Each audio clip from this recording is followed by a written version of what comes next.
Welcome back to the Pink Floyd Completion Project.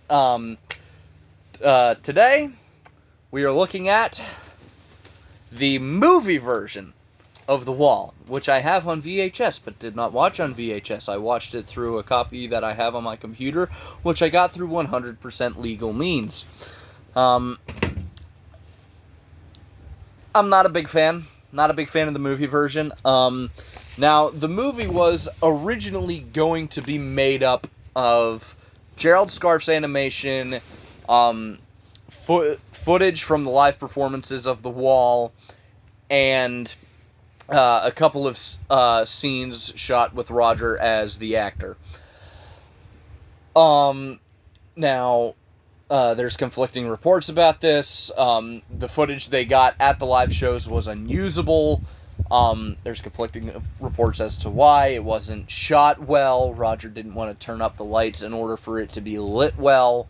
It didn't seem to be blocked for being recorded.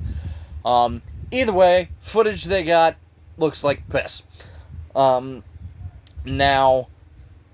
so the way they decided to go about it was, use Gerald Scarfe's animations still, but then have, every other portion of the story shot with live-action actors. The live-action portions of this movie are not great. There's two really cool live-action sequences in this movie. It is Another Brick in the Wall Part 2. That's the most music video-like one. They may have aired that particular portion on MTV. I'm not sure. It's the most music video-like portion of the thing. Of the movie, sorry. And, again, it looks cool. That's where you get, those weird faces that become part of the iconography. This movie is also where you get that image from. I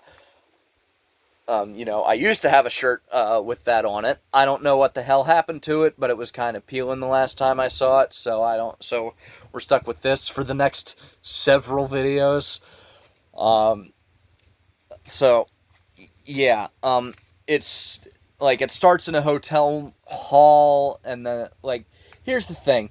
I was originally gonna do a play-by-play that I have been doing for the last several videos. This movie is really fucking boring. Genuinely, it feels like it's 2 hours long. It's an hour and a half. It feels like it's 2.5 hours long. It feels an hour longer than it is, right? The best part about this movie is the animated portions and the music. Obviously, at this point in the history, Rick Wright had been fired from the Floyd.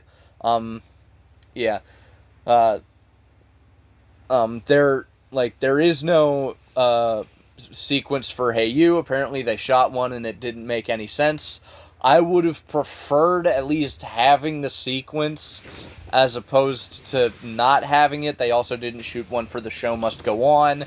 Bob Geldof sings both versions of In the Flesh. I do not like Bob Geldof's vocals. I don't. They're not, I don't like them. They're not good. They're not a good fit for the music. It almost feels, when you're listening to it, it almost feels like when you're doing a bad impersonation of Roger at his worst when it comes to vocals. Again, weird choices were made. There are some stellar animation sequences, though. Goodbye Blue Sky. Order of songs is swapped around a little bit. It starts with When the Tigers Broke Free, which is a song off of the next album we're going to look at, which is the final cut.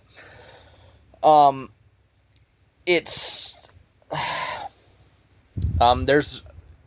a recurring live action shot with Bob Geldof playing Pink, and he's sitting in his hotel room in his chair, and he's got a cigarette burnt all the way down, and he hasn't ashed it. That's taken directly from a story of Syd Barrett. It's around the time of his LSD overdose. where he like disappeared for a couple days, and then they found him. He's just sitting in his chair with his cigarette burned out, just staring blankly, like nothing. Nobody could see anything.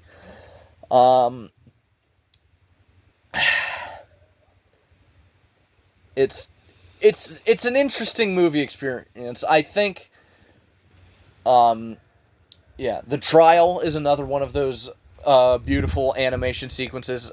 There's the marching hammers where this comes from. This movie's also where you get the symbol that's on my shirt. The Nazi parody, or the Nazi satire, I guess, or like the Nazi metaphor becomes more clear when you watch this.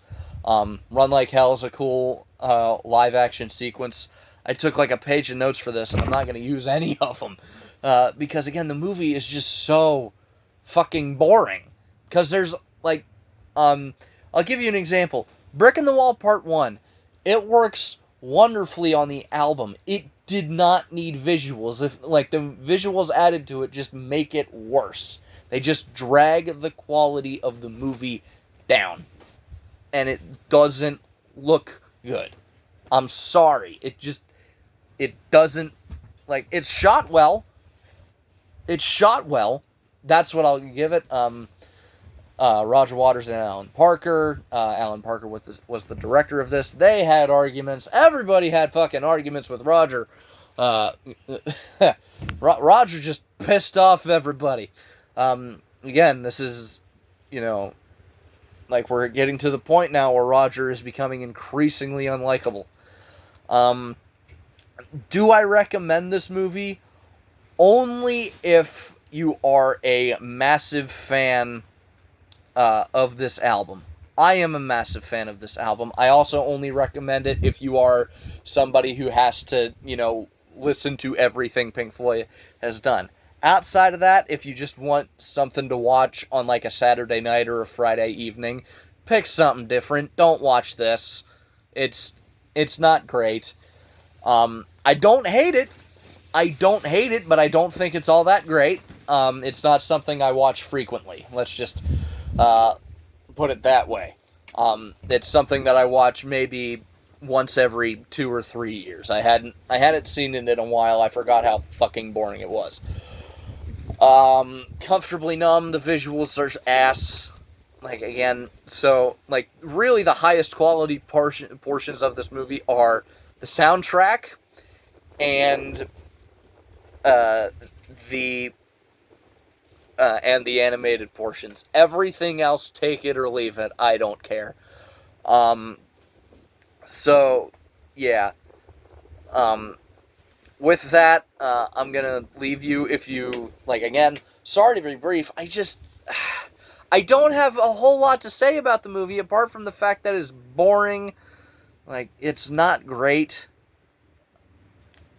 That's all I have to say. Yeah.